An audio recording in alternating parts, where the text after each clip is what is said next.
Well, mate, congratulations on a great performance. Was that kind of how you expected the fight to play out? Thank you, brother. Yeah, I think when we game planned for a full 8 weeks, we knew what it was going to take to beat him. It was going to take everything we had, and I felt like it worked out just the way that we thought it was. I thought he would. There'd be a point where I'd be able to catch him with a submission or fully take his back or anything like that, but he had no break in him. You showed some great work on the feet as well. There's a couple of great 1-2 combinations. Were you sort of? I think people going into this kind of thought it would be grappling versus striking, but did you know you were able to hang with him on the feet? Yeah, I don't know where I got that stigma that I'm only a grappler. I was getting people like, oh, this guy, all he does is wrestle. I'm like, bro, I was going against Wonder Boy, like the best kickboxer in the division. I'm not going to kickbox with Wonder Boy. I've struck in like 90% of my other UFC fights.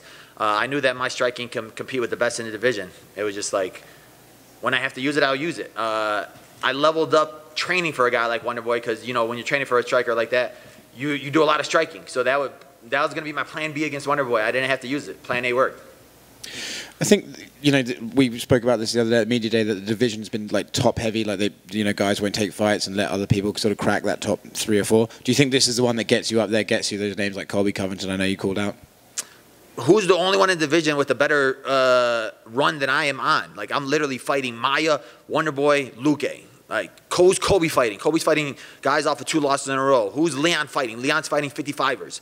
Like, none of these guys are fighting the contenders in the division. None of these guys had the guts to do that.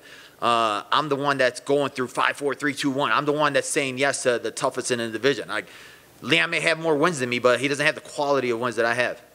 I was going to ask you if you felt that you had a better record than him, and considering he's about to fight for the title. I do. I don't think he deserves to fight for the title. I think that I do. I think he got that Dana White privilege. But, you know, whatever. Like I said, I don't expect to be handed anything. I have to fight for everything I got, and I'm willing to keep doing that. What's your plans going forward? I know that you were fasting, and I was curious actually, how did that affect you in the fight, or were you able to just power through? How did that play out? Yeah, it was after the night, so we were good. So, like I said, I've been doing this for forever, and alhamdulillah, God's blessed me. God's put me through here, so we're good. I honestly think this is going to help me out because, after your fight, you have the 3 or 4 days of just eating trash. So now tomorrow when I wake up and I have to fast, it's going to be like your body's going to be like, all right, now relax a little bit. So I think that I'm going to be lighter after this fight than I normally am because I'll just be home all week just eating trash the whole time. So now I have to wait till sundown. I'm just going to have a little bit of trash. That's cool. When would you like to get in there again? Honestly, I just want to stay busy. I want to stay, like I said, I don't expect to be given anything, so I'm expecting maybe July. I had 5 fights in 15 months, so just want to stay active. Hopefully I get a couple more desk jobs so I can stay in Vegas, stay in the limelight and do some other things, but I'm in the gym all the time.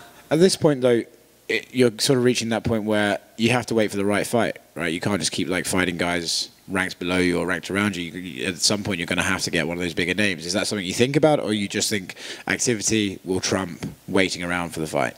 No, I mean, I feel like there's a lot of guys above me that don't have fights. And honestly, I don't even think Leon has a fight. Like, they're saying Usman, but I just don't think Usman's ready for that yet. So I think that unless Leon's going to wait all the way until September, October, like, it just doesn't make sense. I think that fight would make sense, but you know what? You guys are going to post a headline, he wants to fight Leon, and then the fans are going to be like, oh, he's such a crybaby poking the eye, blah, blah, blah. So I don't even want to call him out because I don't want to offend anybody. So like I said, the 2 best guys that are above me that are winning right now are Hamzat and Colby, and neither one of them have fights. I'll make the headline that you called out Colby instead. Yeah, that would be a better headline. Gotcha. Colby, the coward, Karen. You could just make that the headline. I'll figure it out. Thank you. Bully, don't curse. If they did make that pairing that some people were saying that would be Colby and Hamzat, would you wait for the winner of that fight or the title? Would those be the only 2 matchups that you think you would wait for? Honestly, or would you rather stay busy? I'd rather stay busy. If the title fight's going to happen in July, I want to be on that card. Like, with Leon's luck, his fights get canceled every other day. So I would assume that something will happen where he'll trip on a wire or something, and then I'll step in and fight Usman. And I know we talked about how this was a rematch, but so much time had taken place since the last time it fought. But did it feel any different to remove that loss because it was so long ago, or was it you don't even think about it at this point because it was just so long ago and you were so different. No, I was lying, man. The whole time I was thinking about it, I was thinking about that fight the whole time. It never gets out of your head. When you get you're only lost by finish. It never leaves you. So, you know, I was talking a big game, but I was thinking about it, and I was like, is his first punch that's gonna land gonna knock me out, and his first punch that's gonna land gonna hurt me, and it didn't. So that showed me that you know, I am tough enough to be with these guys. I do got a chin. I am man enough to be in this top 5. So were you carrying those thoughts in your head tonight as you were going into the cage? No, like in the cage tonight, it was like having my team around me, having those guys. You know, they keep me level-headed. Where it's like when I was at my hotel room, I was sitting there thinking about it, overthinking about it, getting stressed out a little bit, and then you know, like I worked so hard for this fight. I worked so hard for it, so like it gets you emotional, and then they're like, bro, relax, like chill out. There's like whatever's gonna happen, whatever's gonna happen.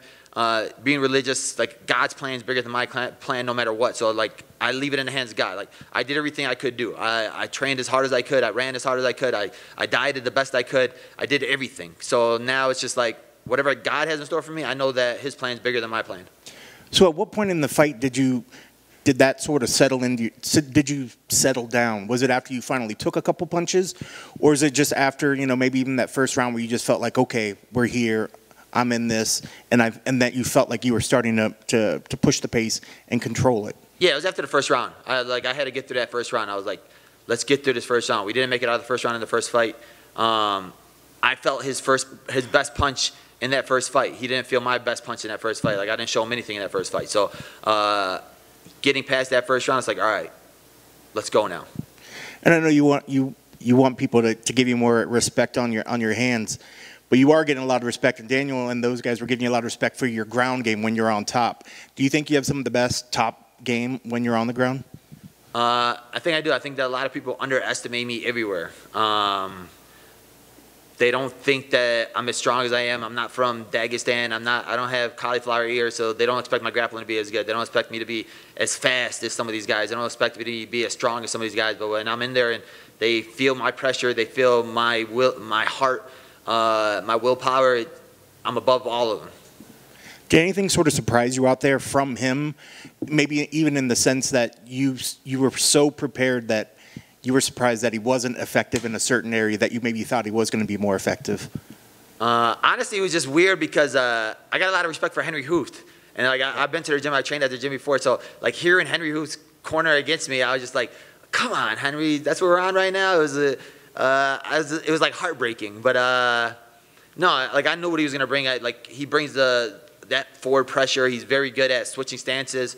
I just had to keep moving. I didn't want to stand in front of him and bang. So like I knew even if I landed something good, it was like I know he's gonna come back with 2 or 3 more right after that. So our whole game plan was, all right, hit and move, hit and move, hit and move. Like we're not gonna be there for a brawl. We're gonna be there to win. So even with having a dominant, good performance, are there things that you're still going to go back and say, guys, we need to work on this, on this?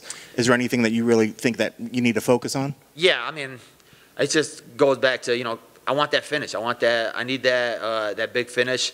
I had a couple moments on the ground where I thought he was going to give up the back, and I was going to take advantage of that and go for a choke. That we were planning on that the whole time.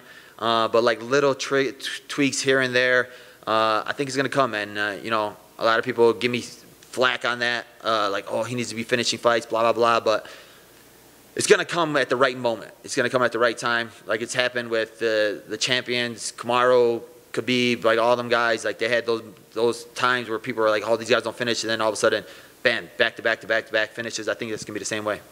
And last for me, and I don't know if you even got a chance to really watch the fights while you're back in their preparation. There were a couple weird tonight that ended fights. And I was get your thoughts on whether things are said they're not intentional and all this other sort of thing. It was just some weird finishes on fights. We were literally arguing about that back there. I'm like, bro, like all these guys are like, you're winning the fight, and then you do an illegal move, and then all of a sudden, all right, the fight's over, and that guy ends up losing, but you did the illegal move. So I'm like, how did Peter Yan lose his belt at that time? So I'm like, if you win the first 2 rounds, you can do something illegal, then all of a sudden it'll go to the judge's scorecard. Like, that really didn't make sense to me. I think that's gonna make them do some sort of rule changes or something like that. But like Dominic Cruz said, like, how do you judge the intention of it? Like, you're saying, oh, it wasn't intentional, but the dude threw the knee to the head when he was on the ground. Like, you got to know those things. I don't care if you're seeing red or not. Like, there's rules, so you got to beat those rules. And those guys, I don't know, it didn't make no sense. The fight before me, I was sitting there like, bro, this is taking forever. What's going on? And